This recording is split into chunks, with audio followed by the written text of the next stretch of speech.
السلام عليكم. فيديو النهاردة جميل جدا ومميز. هنعمل مع بعض اسهل والذ وصفة ممكن تعمليها، وبأي كمان قطعية لحمة حابة تعمليها. هنعمل مع بعض طاجن اللحمة بالبصل بطعم مميز جدا جدا، ولا الريحة مش قادرة اقول لكم او اوصف لكم عليها. حاجة كده بجد خطيرة.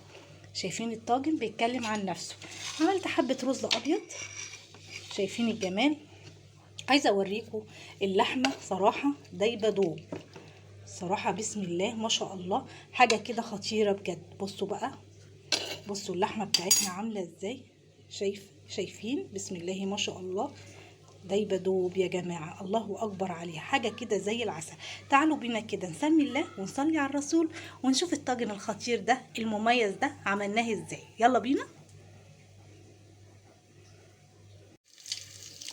السلام عليكم، ازيكم يا حبايبي؟ عاملين ايه؟ يا رب تكونوا بالف خير وسعاده وراحه بال. اللهم امين يا رب العالمين.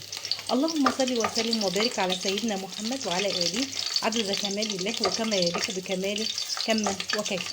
اهلا بكم حبايبي في قناتي الاكل احلى مع ولاء.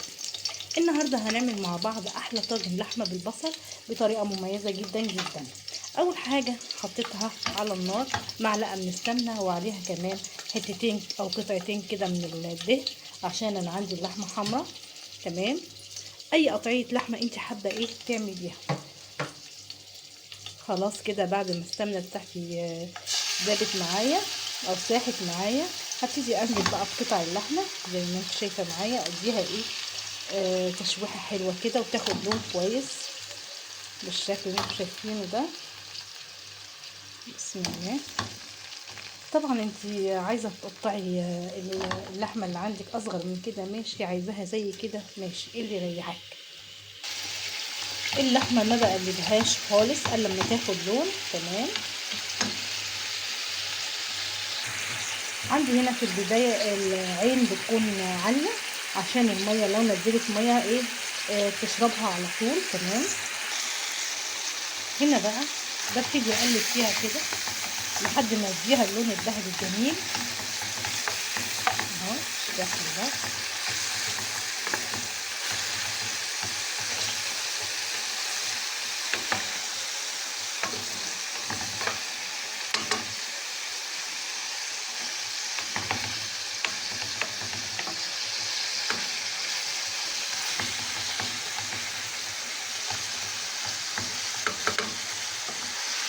انا عايزاها تاخد نص ذهبي حلو كده. خلاص كده بعد ما خدت اللون الجميل اللي انتوا شايفينه ده، عندي بقى بصلتين حلوين كبار كده، هبتدي انزل بيهم كده واقلب تقليبه حلوه لحد البصل بتاعي ده ما يدبل خالص. عندي هنا البصله خلاص دبلت زي ما احنا شايفين كده. عندي بقى فصين من الثوم مقطعاهم كده، هبتدي انزل بيهم. فصين الثوم بيفرقوا جامد في الريحه والطعم. بصراحه بيدي الطاجن ريحه وطعم خطيره جدا. عندي كمان حبايتين من الطماطم مقطعاهم، وقرنين من الفلفل برضو مقطعاهم، وقرنين حامي هبتدي انزل بيهم.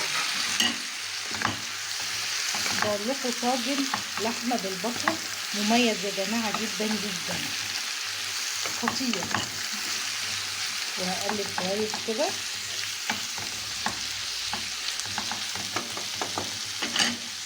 عندي بقى الملح هبتدي نحطه. هبتدي انزل بقى بمعلقه صغيره من الملح، معلقه صغيره من الكزبره، رشه شطه صغيره حسب الرغبه، وكمان معلقه سكر. السكر هيخليلي البصل مكرمل وجميل، ورشه فلفل اسمر. وعايزه تحطي بقى حبه قرفه صغيرين ماشي، عايزه تحطي عود قرفه ماشي اللي يعجبك. ودي كده معلقه صغيره من القرفه، وهديها تقليبه حلوه كده، وهديها كمان نص كوبايه من الميه. وادي نص كوبايه كده من الميه عشان اللحمه ما تستوي معانا. طبعا كل ما هتنشف هديها نص كوبايه، مش هكتر الميه عشان اللي احنا عاملينه ده ما يروحش في الميه. البصل والحاجات الحلوه اللي احنا عاملينها دي ما تروحش في الميه. تمام كده. لحد ما اللحمه بتاعتنا تستوي. خلاص كده اللحمه عندي خلاص استوت، هبتدي اطفي عليها بقى تمام كده، واحضر الطاجن بتاعنا اللي هنحط فيه اللحمه. هبتدي بقى، جبت الطاجن بتاعنا محندق وجميل. هبتدي انزل بقى باللحمه بتاعتنا بسم الله. قد ايه الطاجن عايزه اقول لكم والله ريحته خطيره خطيره بجد اهو بالشكل ده.